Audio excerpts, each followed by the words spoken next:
All right, everyone. Yesterday we recorded the special Hurricane Edition.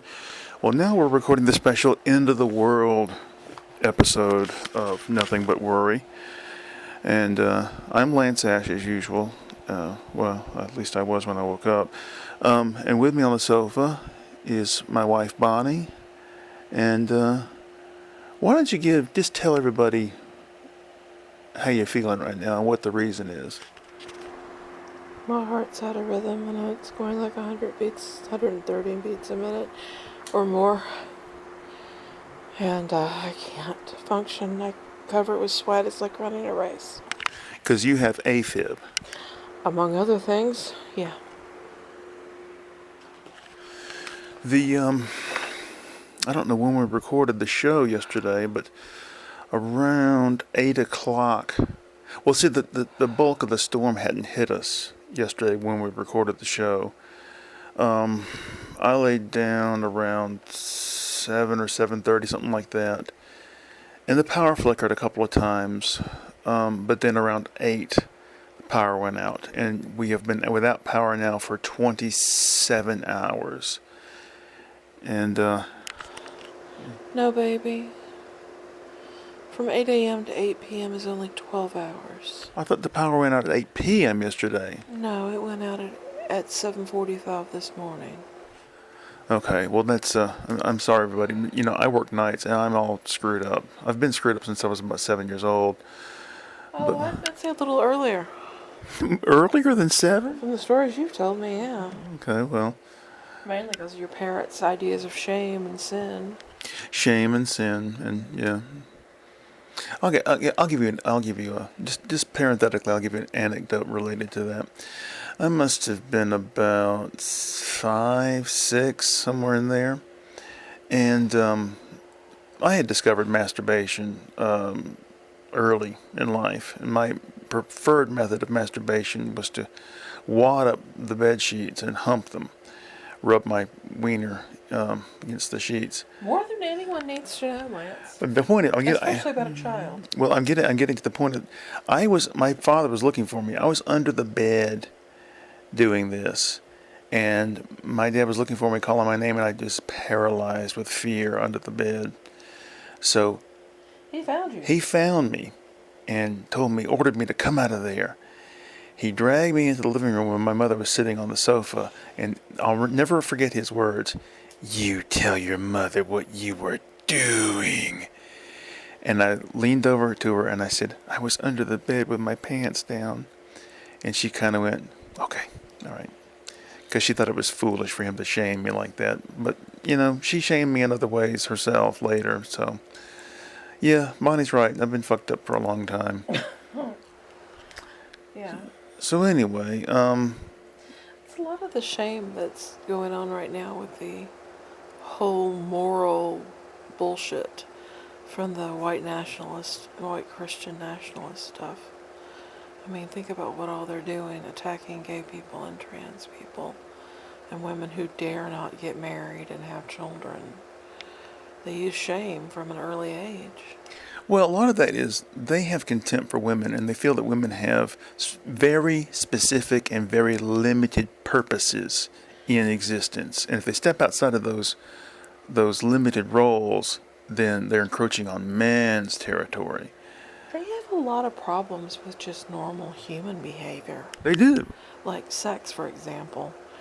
You and I have discussed the fact that you and I got to live outside of leaving that god-awful parochial school.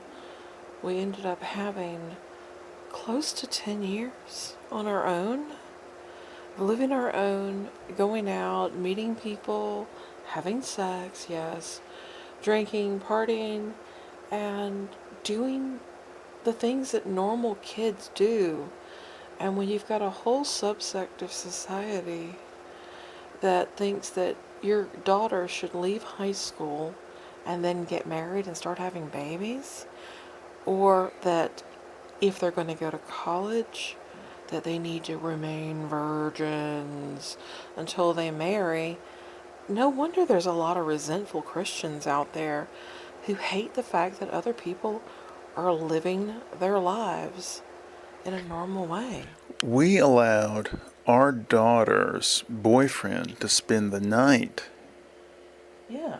and because we don't have these hang-ups. I mean, she was out of high school, so it was, as far as, You're an adult. The thing with our kids was I had one rule, okay? Basically, you don't make mom worry, okay? And so that extended to if you're going to be late, call me. If you're out with friends and somebody starts drinking and they want to drive, call me. I'll come pick up you and your friends. And I'm not going to say anything to anybody or their parents because these are the kind of things that kids do.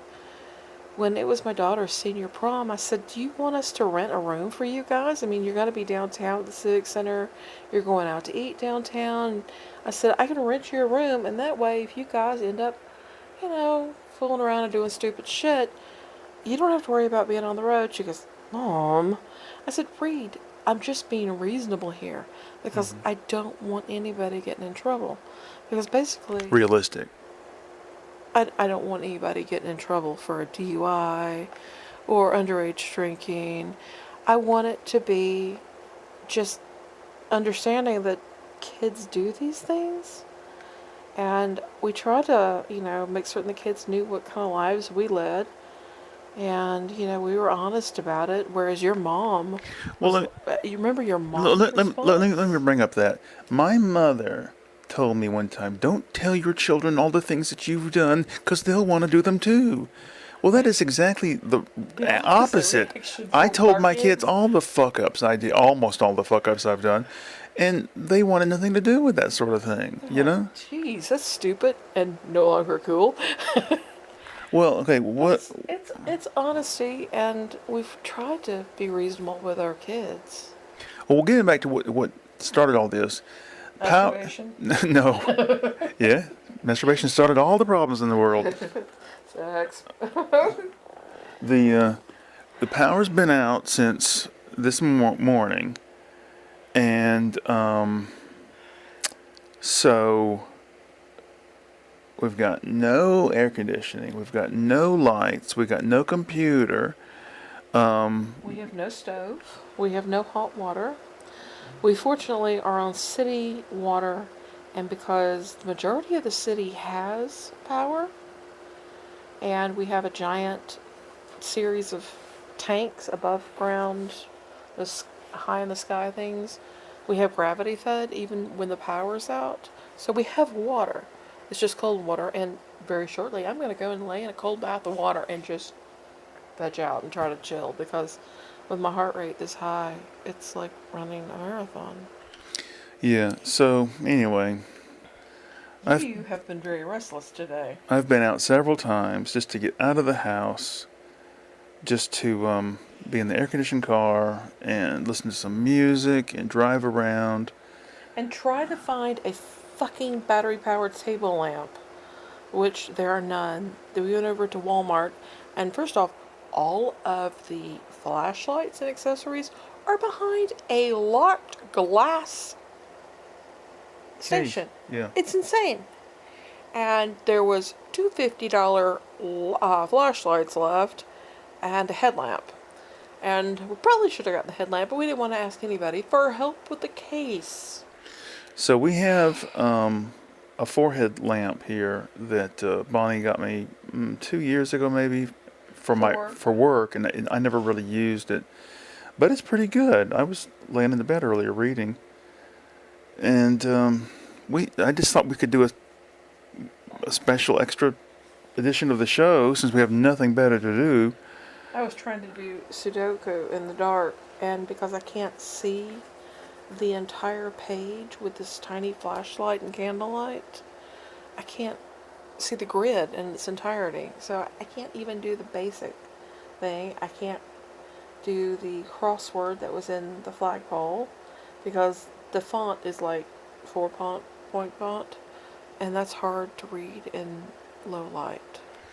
Well, we're on Georgia Power, and you would think that since we are customers, and Power is something like air and water. I mean, it's a And necessity. we're across the street from an old folks' home, which is also without power. You'd think that they'd be working around the clock to get this fixed. Yeah. But I have seen no Georgia Power trucks all day long. I've seen lots of leaf and limb cutting. crews, tree surgeon type crews. What's the thing in town? New urban forestry. I've seen them out. I've seen some other people out clearing branches and stuff, but I've seen no Georgia Power trucks out. The last time this happened was August of last year, and there were Georgia Power crews out that Everywhere. day, but I've seen nobody today.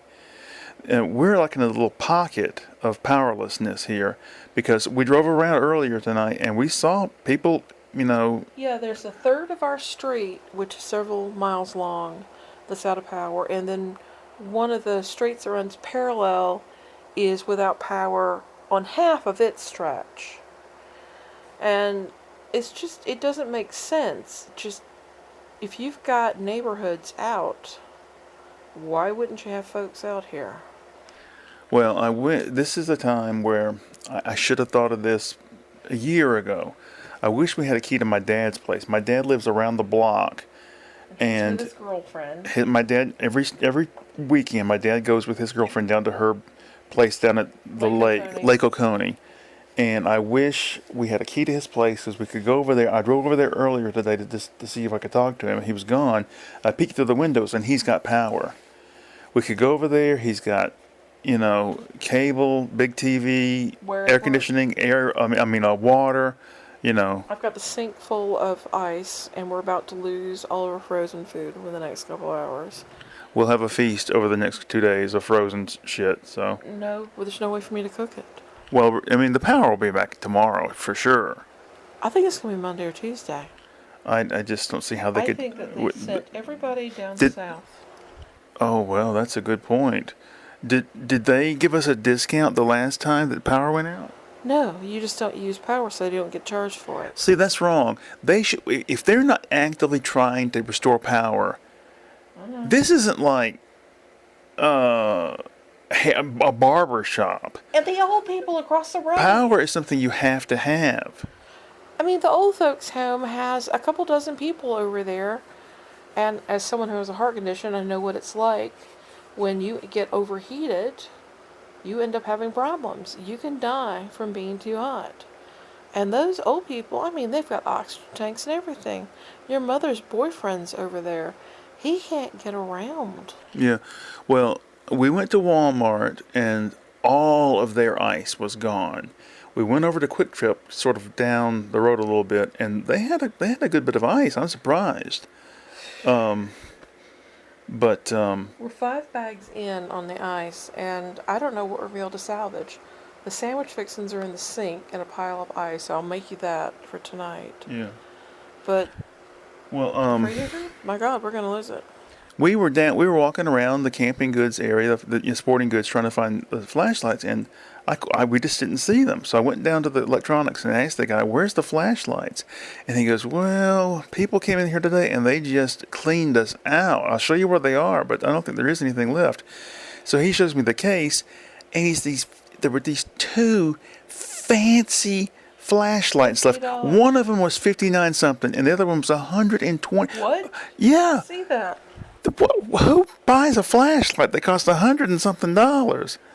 If I had, well, that's hindsight. I wish I got the other forehead lamp because this one's working out really. I'm gonna give this one to Bonnie. I'm just gonna sit around and meditate for the rest of the night and go into a state of Zen, state of omness. I can't see. There's not enough light. See, the thing is we're actually prepared. I'm sitting here with a fan up my shirt, trying to stay cool, because we have battery-powered fans. Thank God, or else we wouldn't be able to sleep. For me, it's more. We've got a couple of small flashlights, and we've got several dozen, like 5 or 6 dozen candles, and now we have over 6,000 matches because I bought a 200 count case. Well, for me, the fan thing is more the sound, the white noise, because I've gotten so used to sleeping with that that Speak for sound. yourself, buddy. I'm over here sweating to death. Well, I mean, oh, yeah, I know what Yeah. it's like to try to sleep when it's hot, but to me, it's not that bad. It's 73 or 4 in here. And when I went out today, it was nice and cool, even though the car read 78. But it wasn't bad. Yeah, we've got a couple of the windows open in strategic spots, like too high to get in and blocked by shrubberies and stuff like that. I wish we had more windows open, but then again, we had a skunk attack this past week, meaning a skunk came over and made the house stink for like 12 hours. And Um, it we've the got the barking dog next door. and the rooster. I've been hearing him all day. Really? Yeah, you were asleep this morning, but I had nothing to do. Back when the sun was up early this morning, I sat here on the sofa with the door open, and I could read perfectly well. And I sat and read for over an hour. I haven't sat down and read a book a solid hour in years. It was just, and not only that, it was quiet, and I could hear the rooster down the street. I could hear people talking, maybe a mile, half a mile away. We do live in that strange bowl depression area here, where if somebody's standing at the other side of the bowl, we can hear what they're saying. Yeah, it's one of the It's a acoustic strange thing. Yeah. acoustic thing. You're a quarter mile, half a mile away Yeah. because of the way that Um, the earth curves here. Years ago, when we lived at the old place, we had a bench swing in the backyard, and I remember I had a copy of a Marshall McLuhan book, real dense, academic theory book, and I was sitting in the bench swing in the backyard. It was perfect temperature, and I was just absorbed reading this book, and all of a sudden I realized I can hear people talking. God knows how far away. I can hear cars way in the distance. I can hear a train way in the distance. It was just such a peaceful, absorbing moment. I just felt, as you get older, it's so rare. Do you remember when your dad put in that workshop next to his house? Right near where the garage is. One day he was down there with the doors of the garage open, and somebody came over to talk to him about something or another, and I had the windows open here in the front, and I thought he was here on the porch talking to us. And that's God knows, a third of a mile away. It Yeah. was freakish listening to that. Remember going to Fernbank with the kids, and one corner of the room they had the acoustical bowl set up? Oh, that's the ice giving We just way. heard the ice give way. They had the thing at each end of the room. There was this little listening That's thing. right. They said, go and stand, have your friends stand on the opposite side of the room, and there's tons of people between us and exhibits and stuff, but you would go, hi Reed, hi Peter, and they go, I can hear you, Mom, I can hear you, Mom. Yeah, if any of you have ever been to the U.S. Capitol in Washington, D.C., there is a famous spot in where the Senate desks used to be, because of the dome of the roof. I believe it was John Adams. He noticed one day that he could hear people talking at this other desk several hundred feet away, and it's a famous acoustical, hiccup. Bounce. Have you ever seen this? Have you ever been there and heard this? No, Yeah, I haven't seen and it it says, and there's like a mark on the floor, and it says, "Stand here and have your friend go over to this other mark on the floor and just talk normally, and you'll be able to hear them perfectly." And it's a freaky experience. Phenomenon, yeah. Not a miracle. Not a miracle. No, It's not a science. miracle. Science, yeah. Oh. But yeah, I've been reading Hopscotch by Julio Cortázar. I've been reading some Rod McEwen Drek. I've been reading some. Drek? I'm Yeah, sorry, I have to admit, it's one of my guilty pleasures. Just this horrible, syrupy, Can tacky. you give me an example of what it would sound like? Or, just... Oftentimes in the night, I feel alone, and I think of your warm back, the mountains of your shoulder blades to either side of the valley of your spinal column, and I want to drive my tractor down the middle of that spinal column, Jesus Christ. but I'm How I alone. feel, baby.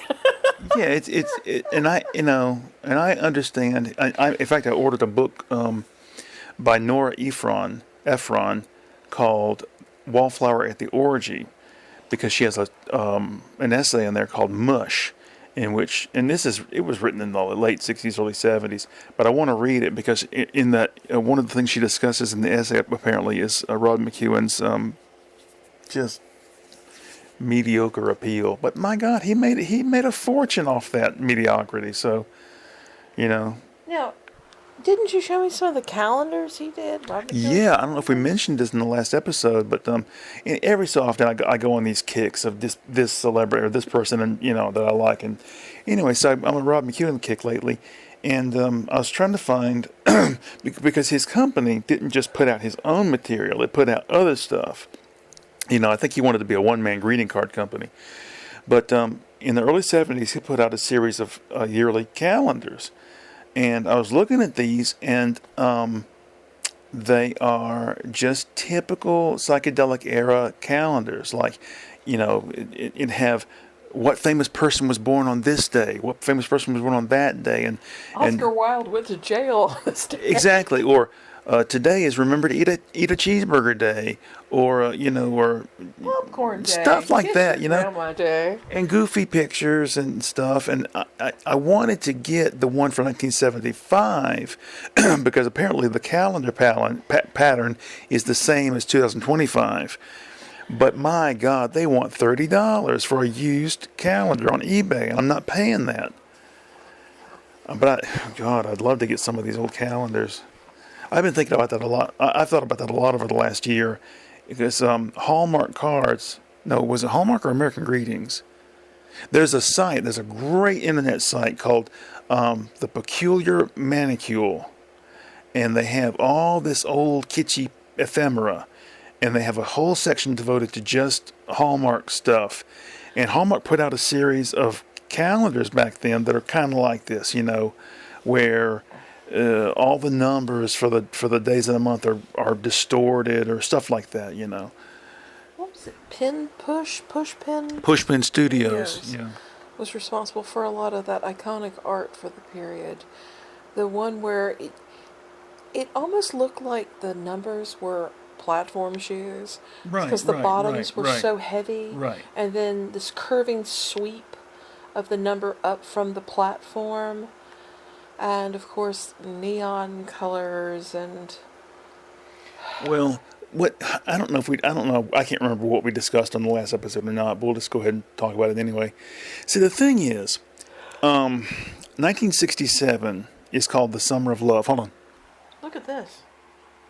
What? Look at this. What am I looking at? Right here, look. The air is pushing up your No, shirt. come here. Hold on, I gotta go over here and see what. I'm moving my knee. Look. Oh, I see. Bosom. So in '67 is called the Summer of Love, and it's when the psychedelic movement swept popular culture. But Sgt. Pepper came out, and all the other big bands had to do their own version of Sgt. Pepper. Most infamously, the Stones did their Satanic Majesty's Request. Bonnie's doing shadow puppets on the ceiling with the flashlight. Hey, I'll show you something. Point it straight up. Oh God, get the spider away from me. I have two sister cousins, Robin and Sherry, older than I am, and they came to visit us when we lived in the 3-story house. And Robin said, "Come." They had a flashlight with them, and Robin said, "Come here, come here." And they took me and my sister into the bathroom, and she did the thing where you point the flashlight straight up and you hold your hand up and make this giant, scary hand coming down. Spider. And her sister goes, "Oh, don't do that, Robin. It scares me." And even as I was littler than her, I was like, "What are you scared of? It's just a shadow on the ceiling." Yeah. But Look at the spider. anyway, so all these other bands had to do their own psychedelic masterpiece, the Small Faces did one, and but the funny thing is, as much as mainstream America hated the hippies and rejected the hippies, psychedelic influenced pop culture infiltrated a lot of mainstream culture. I mean, look at Laugh In, which was a primetime comedy show. It had a lot of that. And you had Price Stern Sloan, which was a company that made goofy books like Mad Libs and Droodles. And Hallmark Cards and American Greetings put out greeting cards, and they were all influenced by this new aesthetic of, well, we can be sloppy, or we can be crazy, or we can make punchlines that don't make any sense. And a lot of the nostalgia that the hippies brought forward, like the hippies were crazy about the Marx Brothers and W.C. Fields and Mae West, and they would use old photographs of them as part of their, presentation, and all this. And it just fascinates me how much this kind of shit infiltrate. And Rob McEwen's part of this, Mason Williams, the guy who did Classical Gas, I've got a book in my room of stuff that he put out, goofy stuff. The Smothers Brothers, Sonny and Cher, well, a little bit later, but you know what I'm talking about. Anyway, Bonnie and I were talking about this just the other day, and she had some kind of explanation for it. Well, no, I was going to say, do you remember the variety shows back in the 70s? Oh, yeah, yeah. It was the idea that you could sit down with the kids, the teenagers, the parents, the grandparents, and there'd be something on there for everybody. Mm-hmm. My explanation for things. Help me remember, what was it? I was saying, how was it that hippie-influenced aesthetics infiltrated a lot of mainstream culture? Well, that's the thing. You had cheap production of magazines, newspapers at that point. Think about how many teen magazines there were. And then the paper ephemera, all the different card shops had the different calendars. You had the daily, you had the books. You had the Norman Vincent Peale type that have the daily thing that you go and get inspiration from. But you've got this mass media presence for the first time. You've got radios, you've got television, and you've got the print. And everything was affordable in relation to the income of the day. And you also had a repeat of what had happened earlier on after the printing press was created in the 1500s. You had the pamphlet culture. Robert Crumb was part of that. They would do these little bitty booklets and things like that and hand them out. And then you also had the announcements for all of the bands and culture events in the area. And people went out of their way to make certain that they had a certain amount of appeal. They would be the bright colors and the funky lettering, and again, bringing in the retro imagery. So you're downtown in the city, and you're visiting there, or you live in the suburbs, and you're there, and you're with your family of all ages. And when you see the exhibitions that they're putting on of local pop art, back to Norman Rockwell, and then you've got the marquees having all the different music posters and things like that. People get exposed to all of these things. And think about the newsstands. Well, how many different things were on newsstands at that point? Yeah. That's a vanished world with all the proliferation of magazines and newspapers. Yeah.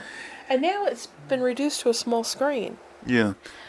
So you have a lot of influencers, ads, etc. that are popping up because you don't have that same sort of wide audience. I'll tell you another one. There was a lot of, there was, I don't know if they're still around, but there's a company called Whitman Publishing, and they did a lot of children's activity books and things. Oh, paper crafts. They had these books that I used to get, and they were, like for example, they had the paper Tiny Town, Yes. and it was each page was a thick piece of cardboard, and you could punch out the bank or the post office, and you just fold the thing in and slip the tab in, and it became a three-dimensional little building. And they had little pop-up people and had a little stand.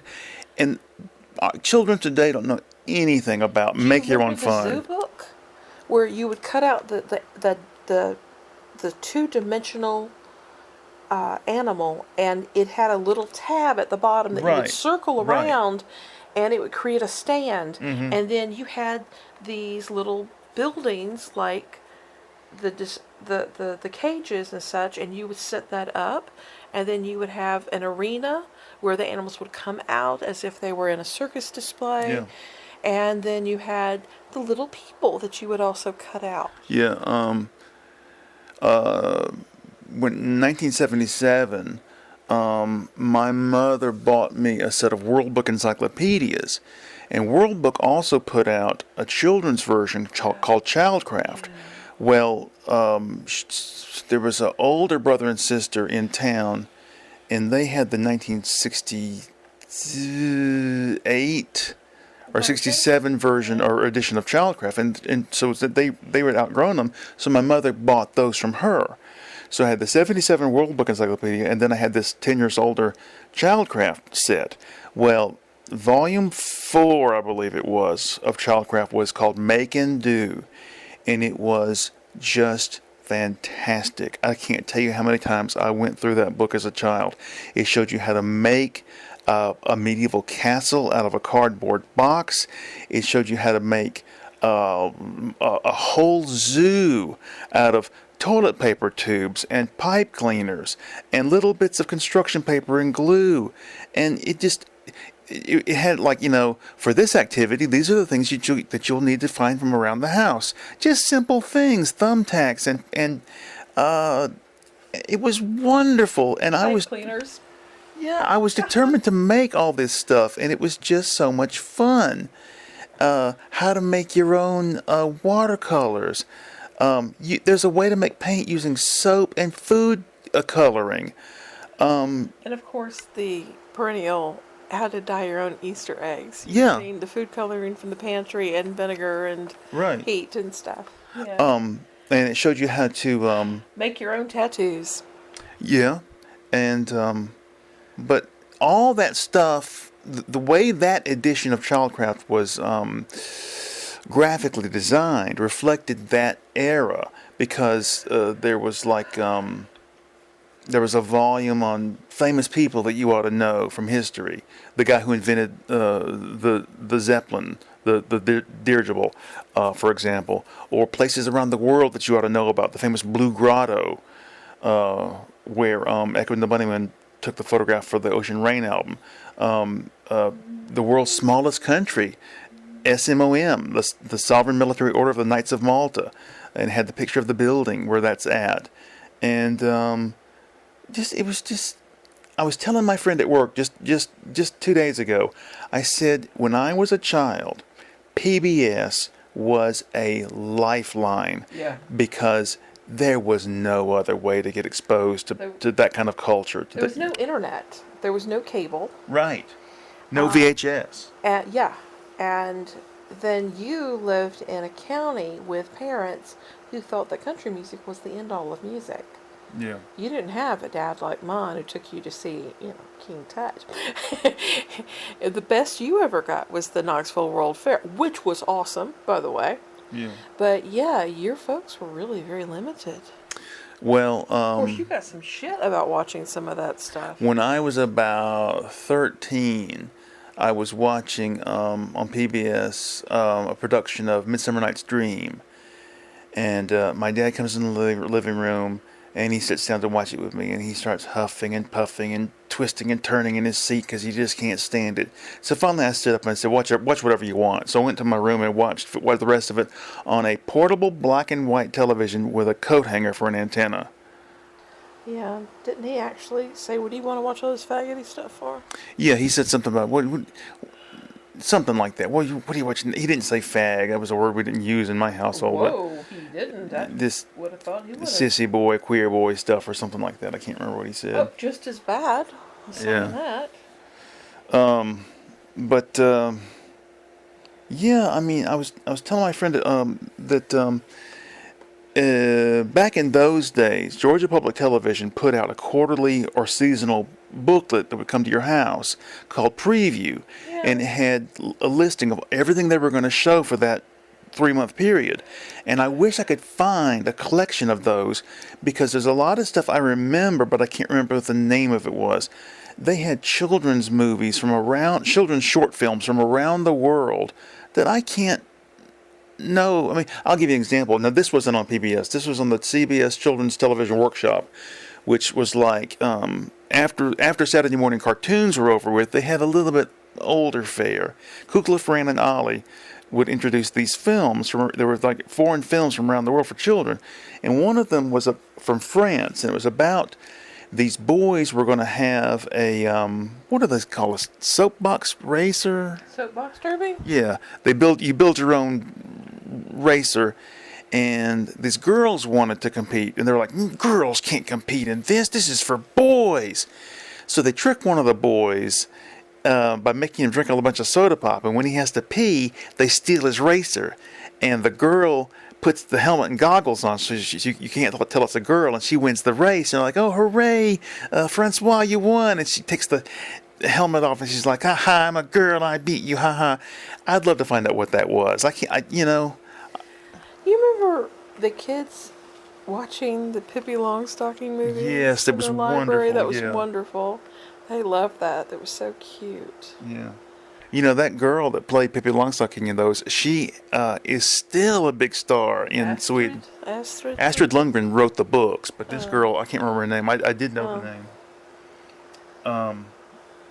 Strongest girl in the world. I remember Reed being little and going, yay, and standing up and doing the little arm bends, like, yeah. oh, I'm so strong and stuff. I am so glad that when our children were little, the internet hadn't taken over at that point, and I was able to read to the children and play with the children and show them like the original King Kong. And Peter and I watched oh yeah, go ahead. What was that time? Reed was 5 and Peter was 3, and they had just gotten cowboy outfits and a little gun from your Yeah. parents, Yeah. and they were watching King Kong for the umpteenth time. Okay. And Fay Ray gets taken by King Kong, and what did Reed do? Well, Fay Ray is tied up on the platform so that she's an offering for Kong, right? And Kong is coming through the forest. Now you're talking about a black and white movie from 1930s, and it was still exciting enough for my daughter to get involved with it, and she just got more and more agitated, and finally she went running to her room and she said, I'm gonna get a gun and shoot that King Kong. Oh, when I showed her the original Planet of the Apes, when the apes are coming, all the humans, the mute humans, are in the cornfield stealing the corn, and all you see are these sticks coming down, and the humans are terrified because the apes are beating the corn, trying to chase Get the pest out. And Reed stood up in a chair and put her hands over her eyes, and she goes, I close my eyes. It scared me. She was so little, and she was... But what I'm saying is, I'm glad that we were able to give our children just a taste of something beyond the run of the mill or what's available. A taste of what it was like for me to grow up and have PBS, and Bonnie grew up with the NPR. I had no knowledge of that. Well, didn't grow up with it, but in my teens it came. But we had Voice of America too, Oh, really? and we had ham radios, and until recently I still had one. I gave my granddad's back to my dad because I hadn't used it in a while. So yeah, one of the things my dad has framed in his study is a Czech radio thing where you could... Even from Czechoslovakia? Yeah, from Czechoslovakia, where you could write and get these little bookmarks, and it's a fabric bookmark with a bird on it, and this thing from Czech radio. Bonnie's grandfather, her father's father, had a house down in Butler, Georgia, and we went to visit when Bonnie was pregnant with our first child, and this house had homemade bookshelves all through it, and they were full of science fiction paperbacks He everywhere. still didn't have enough bookshelves. You remember in his bathroom, you would go into the toilet, and he had one of those heaters, that radiant heater across the floor. And during the summer, he had this stack of science fiction books on top of the radiant heater strip that just went up half the wall. I had to when you see that kind of, for me anyway, when I see that kind of a collection, you're like, well, this is a person that I have respect for, that I have, they're one of my kind of people. I remember taking you down to the living hall where the bedrooms went off, and I said, look at this. And at the end of the hall, he had custom built bookshelves. So he had National Geographics, and you're like, oh my God, this is such and such, this is such and such, this is such and such year. And I said, wait till you see the barn. I took him up to the barn, and I opened the door. I said, those are the ones that didn't fit in the house. And he had stacks and stacks of them. My granddad was an interesting person. He's the one that worked for the Mars Project, military affiliate radio service. His job was to recruit people to be part of the service. And if you've ever seen MASH, the radio operator and the camp secretary is Radar O'Reilly. Is that his name, O'Reilly? Mm-hmm. Yeah. And he has to call Sparky, get Tokyo right, on the line, get Soul on the line, get Tokyo on the line, and then get such and such on the line, and then they have to patch through calls all the way to Maine, where Alan Alda's character has family. And my granddad was responsible for getting that network up. Yeah. He got on his ham radio and he said, I work for the Air Force, and I am part of a group that is recruiting people to help keep our military guys abroad in touch with their families. As you know, there are not phone services available in some of these areas. Others, we have problems with being in wartime. Communications are limited. He said, I'm looking for volunteers. And he was one of the people that established that network. Well, their house. I mean, well, let me give you the downside first. Anything below halfway down Georgia is just a sand, hot, humid, flat, benighted or blighted by God, whichever way you want to put it. I mean, it's just, Valdosta, Macon, I can't stand it. But this house, when you walked in, the way it looked like it was entirely wood on the inside, and it looked like every single thing had been handcrafted. It was hand custom made to fit. Like, this window has a custom made seat to go in the window. Everything was cut and formed and put in place for that specific usage. It was just beautiful. Who got that house? They sold it? No, one of my cousins ended up getting it. He had quite a few kids, and I was very pleased. His parents lived around the corner, and I was very pleased that he got it, because I knew that, number one, it stayed in the family. Number two, between him and my aunt and his parents, they would keep the place up. But this was an amazing place. They had a deck on one side that wrapped around what became a screened-in porch on another. It had a bench swing in the porch. Yes. Yeah. And then underneath there was another bench swing where you could go out. But the house was multi-level, and you would walk in from the main area, and then you would go down a couple of steps to get to the main living area, and the dining room looked out over that area. And then there was a whole basement down below where they had a wine cellar. I was going to tell this story, but you go ahead and tell it. Yeah, it was built into... Tell them tell them about everything that was down in the basement. Yeah, one room was the wine cellar.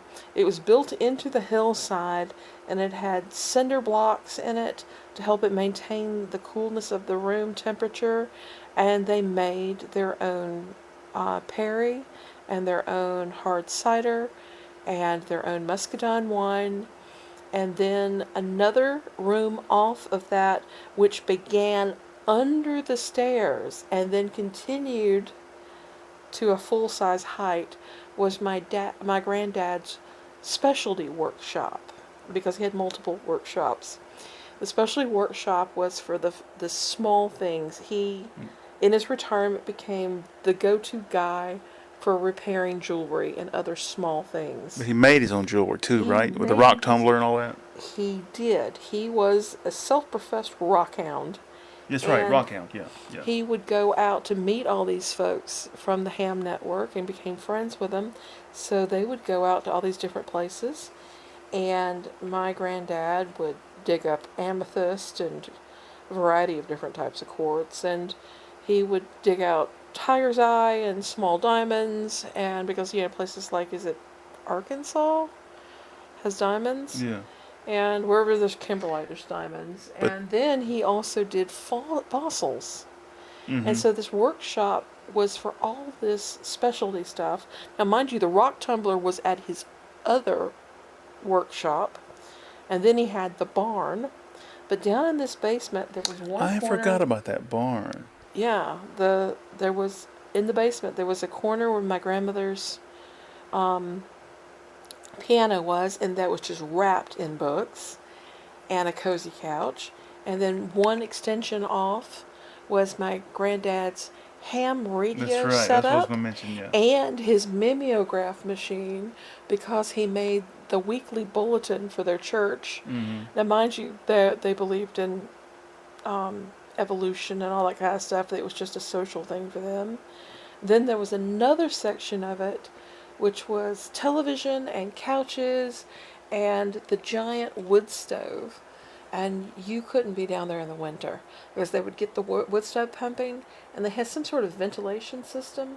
The wood stove heated the entire house, and it was a wonderful place. So Bonnie's father's father was into all this stuff.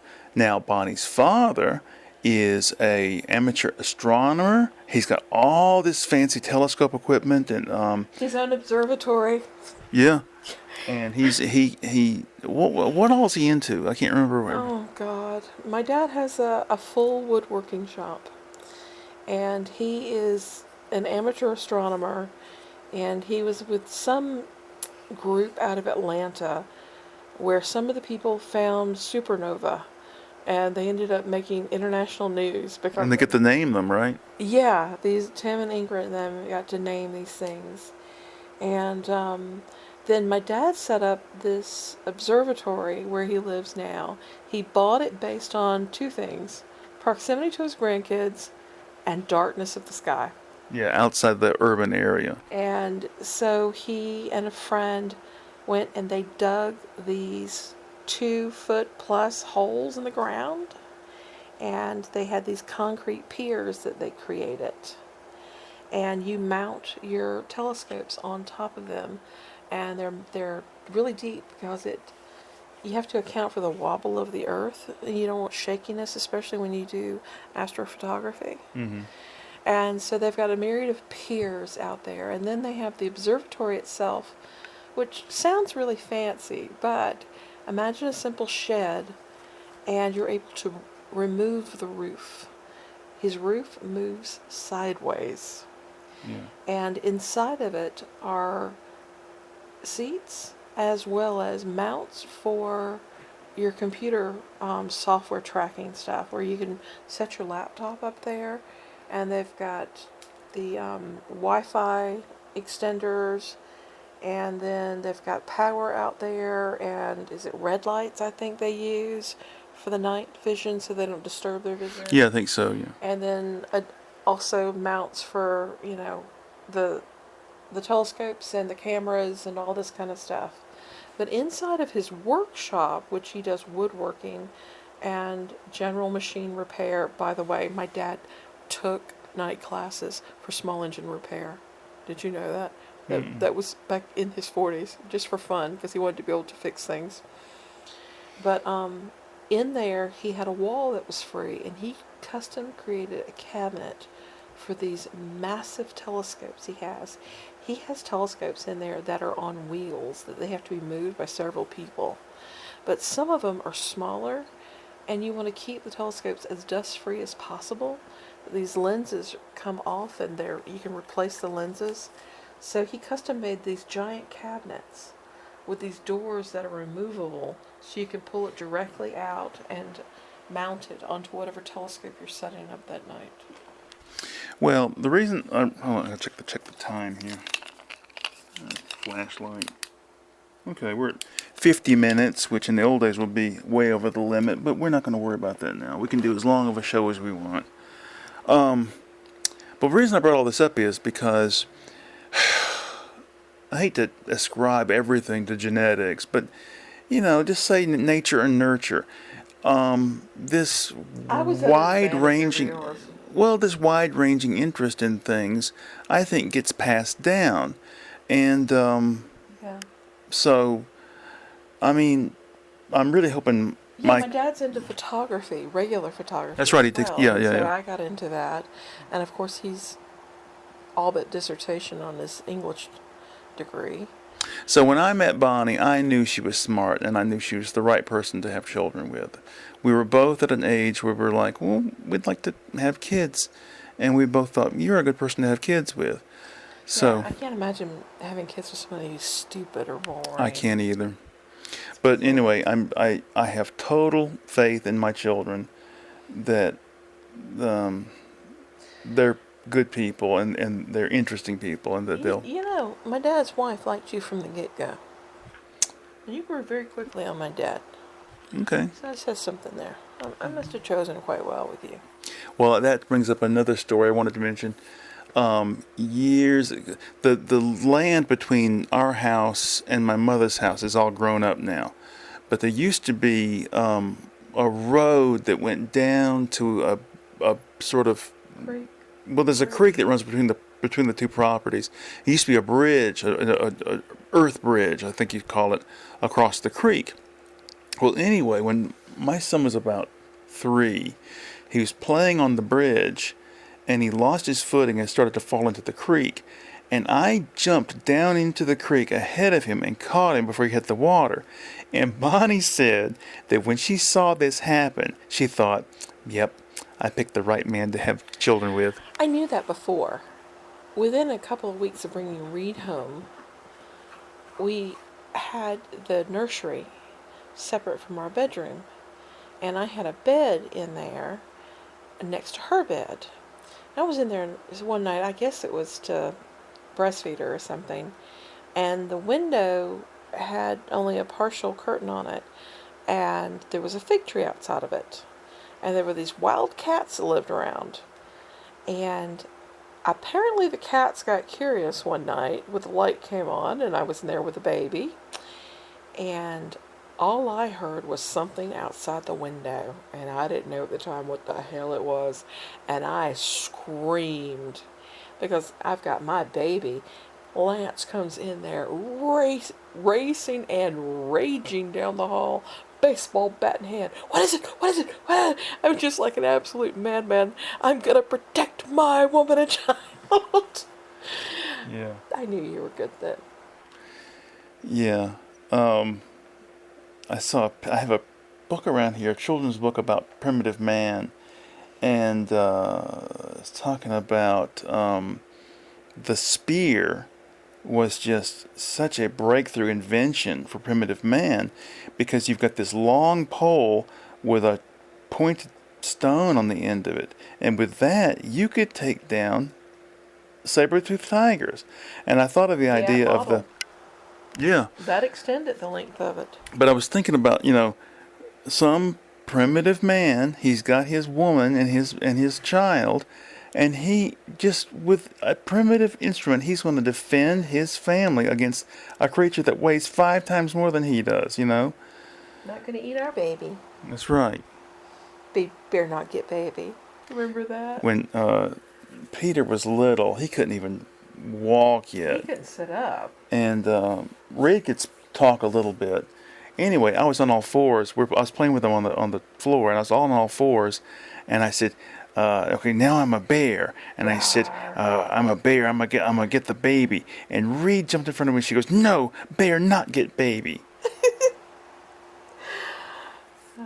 I asked her a couple of years ago, you still see Peter as your little brother, right? She goes, yes, I do. She called me yesterday. She goes, "You're not going to let Peter go to work, are you?" I said, "Reed, I don't have a choice in the matter." She goes, "He's not an essential employee."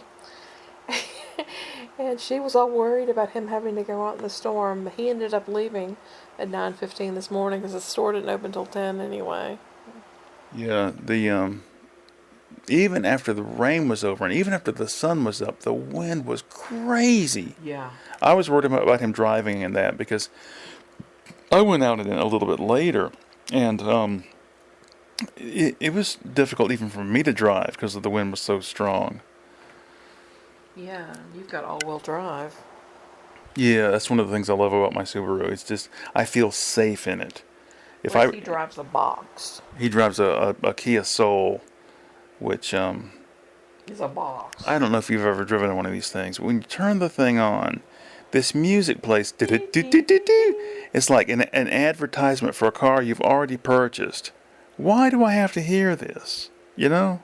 Yeah. But his car doesn't have a CD player, which it boggles my mind. We're old people. Yeah. I remember when I was a kid, when getting a cassette player installed in my car was just, it was luxury upon luxury to be able to listen to music I chose while I'm driving, you know? My dad introduced me to CDs, and of course my dad is always on the cutting edge of whatever's the newest. And he goes, "Have you seen one of these?" I said, "What is it?" He goes, "This is a CD. It's got 80-something minutes on it, and I could play it in my car." And he put it on, and the whole place just surround sound. It was massive. And I don't even know where we were driving to that day, but we listened to whatever it was, and I thought, this is so cool. My dad had to convert from first he had to convert from reel to reel, then he did cassettes, and then he did CDs. And now he's got so much stuff digitized. My cousin used to live across the street, and his stepfather was sort of an audiophile. He was into stuff early.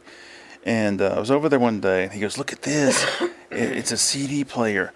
And so the first CDs I ever heard were, I can't remember which one I heard first, but the Tina Turner album with Private Dancer and Dire Straits' Brothers in Arms, the first two CDs I ever heard. Oh, I can assure you it was not rock music. It would have been a classical piece knowing my dad.